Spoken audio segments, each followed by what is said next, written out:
Assalamualaikum warahmatullahi wabarakatuh.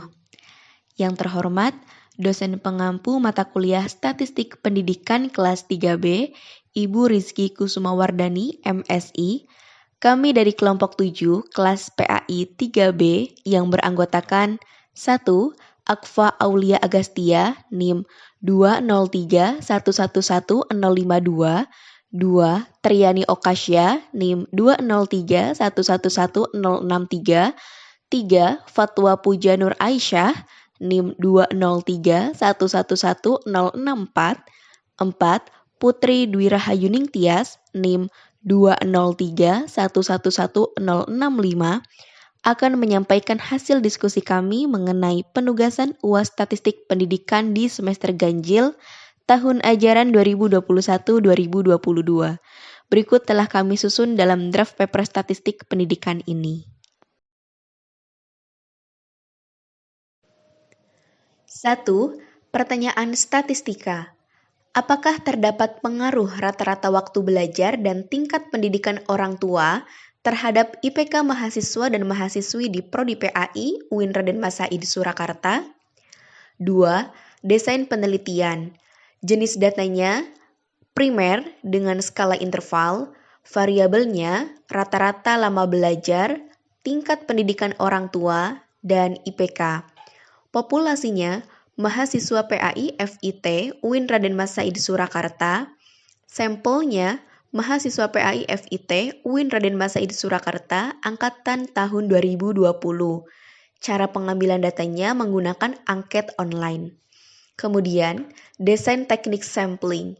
Menurut Sugiono, bahwa probability sampling adalah teknik pengambilan sampel yang memberikan peluang atau kesempatan yang sama bagi setiap unsur atau anggota populasi untuk dipilih menjadi sampel. Probability sampling terdiri dari simple random sampling, proportionate stratified random sampling, disproportionate stratified random, dan sampling area atau cluster sampling. Pada penelitian ini, peneliti menggunakan simple random sampling. Kemudian, menurut Sugiono, simple random sampling adalah pengambilan anggota sampel dari populasi yang dilakukan secara acak tanpa memperhatikan strata yang ada dalam populasi itu. Kemudian, menghitung ukuran sampel, yaitu terdiri dari variabel independen dan variabel dependent. Variabel dependennya rata-rata waktu belajar dan tingkat pendidikan orang tua.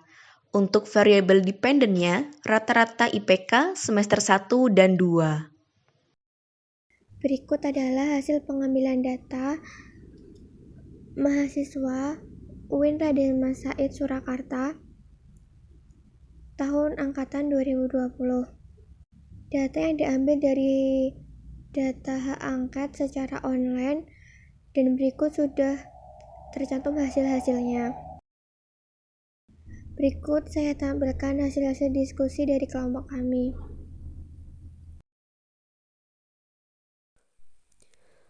Selanjutnya adalah tentang analisis deskriptif dari data yang diperoleh. Yang pertama adalah tentang menyajikan histogram. Data yang pertama adalah tentang nama lengkap. Kemudian data selanjutnya adalah tentang kelas. Di situ ada 33 jawaban. Kelasnya ada dari 3A, 3B, 3D, 3F, dan yang terakhir adalah 3I. Nah, persentase dari yang mengisi kuesioner itu yang paling banyak adalah dari kelas 3B, yaitu dengan persentase 54,5%. Kemudian selanjutnya adalah tentang rata-rata waktu lama belajar. Ada yang 1 jam, 2 jam, 3 jam, atau bahkan 5 jam. Tapi untuk rata-rata yang paling terbanyak adalah dengan waktu belajar 2 jam. Untuk selanjutnya adalah rata-rata IPK semester 1 dan 2, yaitu terdapat IPK 3,5, ada yang 3,6, ada yang 3,7, dan 3,5. Untuk yang paling tertinggi yaitu adalah IPK 3,5 ya, dengan persentase 18,2%. Untuk selanjutnya, poin selanjutnya adalah tentang tingkat pendidikan orang tua. terlihat di situ di gambar bahwa tingkat pendidikan orang tua ada yang D3, S2, S1, SD, SMP atau SMK, kemudian SMP. Nah, dari data tersebut terlihat bahwa tingkat pendidikan orang tua yang paling banyak adalah SMK dengan persentase 30,3%. Kemudian selanjutnya adalah poin tentang peringkas rata-rata, yaitu kita mencari persamaan regresi di mana Y sama dengan 3,093 ditambah 0,102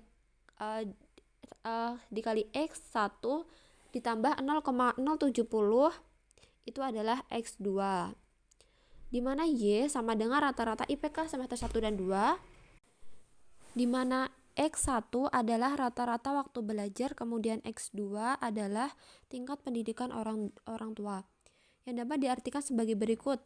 Jika rata-rata waktu belajar dan tingkat pendidikan orang tua bernilai 0, maka rata-rata IPK semester 1 dan 2 sebesar 3,093. Kemudian poin yang pertama adalah jika rata-rata waktu belajar meningkat 1 jam, maka rata-rata IPK semester 1 dan 2 akan meningkat sebesar 0,102. Kemudian poin yang kedua adalah jika tingkat pendidikan orang tua meningkat 1 strata, maka rata-rata IPK semester 1 dan 2 akan meningkat sebesar 0,70. Sebagaimana yang dijelaskan dalam tabel bahwa di situ terdapat X1, X2 dan Y, di mana ada min dari setiap variabel, yaitu X1 2,363,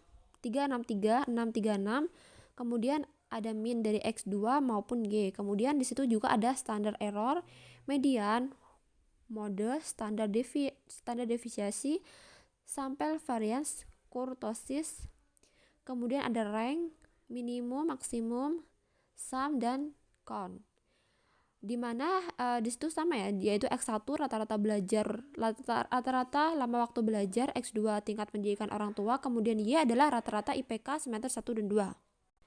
Deskriptif rata-rata waktu belajar paling terendah kurang dari 1 jam, paling maksimal lebih dari 4 jam, serta secara rata-ratanya lama waktu belajar 2,36 jam. Selanjutnya tingkat deskriptif tingkat pendidikan orang tua terendah yaitu dari SD, dan tingkat tertinggi mempunyai tingkat pendidikan D3 sampai S3, serta secara rata-rata tingkat pendidikan orang tua yaitu adalah SMA. Kemudian deskriptif rata-rata IPK semester 1 dan 2 terendah yaitu 3,00 dan tertinggi yaitu 3,90, serta secara rata-rata IPK semester 1 dan 2 yaitu 3,55. Nah, tadi adalah tentang analisis deskriptif dari data yang sudah diperoleh oleh kelompok 7. Teman-teman, ini adalah hasil analisis regresi dari kelompok kami, yaitu tentang pengaruh rata-rata waktu belajar dan tingkat pendidikan orang tua terhadap IPK mahasiswa di Prodi PAI UIN Raden Mas Said Surakarta. Berikut adalah tabel tentang summary output dan juga tabel ANOVA. Kemudian diperoleh regresional sebagai berikut. Residual yang totalnya sebagai berikut. Dan diperoleh residual output yang sudah ditampilkan dalam layar seperti tabel berikut. Baik teman-teman, itu merupakan hasil dari kerja kelompok kami. Cukup sekian dari kami. Terima kasih. Wassalamualaikum warahmatullahi wabarakatuh.